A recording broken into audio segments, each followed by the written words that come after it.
when selling physical therapy, don't sell physical therapy. Don't sell dry needling, MFR, McKenzie, etc. What you need to do is find out what people want. What are they struggling with? Find out what they want to achieve instead, and then sell them that. Don't sell them the treatment technique, because then people will price shop you and look for the treatment technique for cheaper. I mean, it happens all the time. And so then you start, it's the race to the bottom. Who can provide this treatment technique the cheapest? It's not going to work if you don't have these things down, if you don't know these things, if you don't have a system. Just boosting and liking your page, traditional marketing, those things aren't going to work if you're talking to the wrong people about the wrong things and you don't have anything to offer them, or your only offer is book now. If your Facebook business page has a book now button on it, or your website has a book now button on it, you need to change it ASAP. The question from Molly is so she lost this person to the joint. There is not a state in the United States, there's not a state where she should have lost this person, because we have direct access. Yes, some people in some states have limited access to treatment, okay, but not to evaluation, not to a conversation with patients, not to meeting them and talking to them about what their problem is, addressing their fears and concerns, and getting on the phone with their physician. And if you need their referral to get to do a treatment, you get on the phone with their physician, tell them what you found, tell them what's going to happen, and say if they've seen that person, then great. Otherwise, you get this referral, you start treating them, everyone's happy. There's no reason to lose someone to the joint because of access. You may lose someone to the joint because they want chiropractic and not PT. They may understand what chiropractors do better than PTs do, because as a profession we've done a poor job of telling patients what we do. That's fine. You may lose to them because patients don't value high quality care. They just want a $25 manipulation, because that's what the joint promises, a $25 snap, crackle, pop.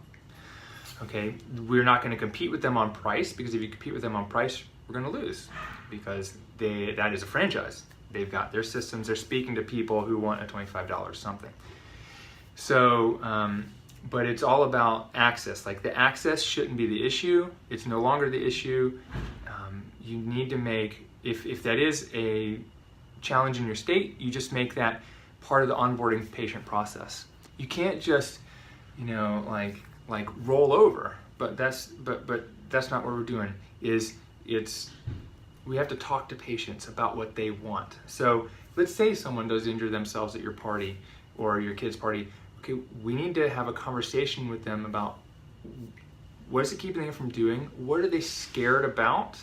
What do they fear is happening next? What do they really want to have happen instead? And when we can have that conversation, we can sell them on anything. And that's part of it. So here's the thing. The other thing is Molly, there's no need to have a pity party. Yes, but you're a good therapist. I'm absolutely sure you're a good therapist. But seeing someone get injured, seeing someone in the gym who is doing stuff completely wrong. There's a woman in one of my CrossFit classes who goes to raise her head, is doing this, and I'm I know what's wrong with her shoulder. That needs some fixing. But if I just rolled over and said, I'm a physical therapist, I know how to fix that. She's what do you mean? There's nothing wrong, or there is, or I've already got it taken care of. They have to want to come see us. They have to understand that there's a problem, and that's the education process that we have to implement as part of our marketing system. But to get over to, who was it? Jonathan's question, it's kind of this, without knowing more about what you've done in 2 weeks, likes, boosts, posts, Facebook marketing. Facebook's not going to bring in consistent patients until you work on it consistently. Until you work on it, until you post consistently with, and boosts are one of the worst things you can do. Until you say, okay, you prove, okay, consistently, I'm here every Monday, talk to a PT, ask a PT, etc. Every Monday, every Tuesday morning, I'm putting out content. People are going to trust you.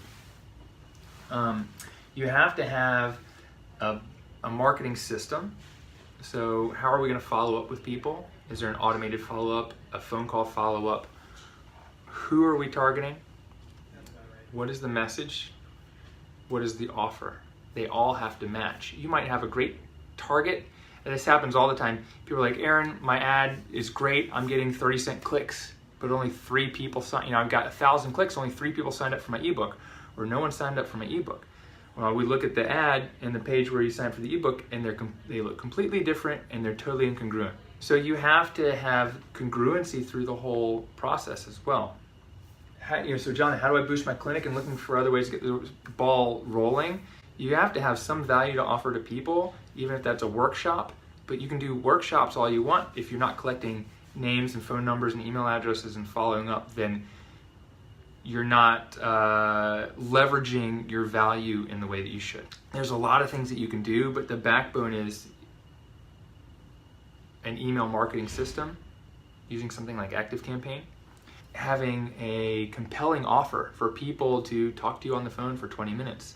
Taking them through, you can take people through a workshop where you talk about what the problem is, why it's important to solve, and then instead of solving it for them, you show them that you know how to solve it once you do this, so the how to solve the problem is working with you.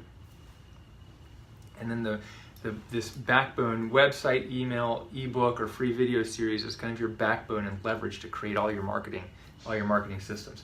So these are great questions. What would you say is the easiest email automation worth the money as I'm trying to still build up? To me, it's ActiveCampaign. ActiveCampaign starts as little as like $9 a month for less than 500 contacts. It can be as linear or as wide or as involved as you want.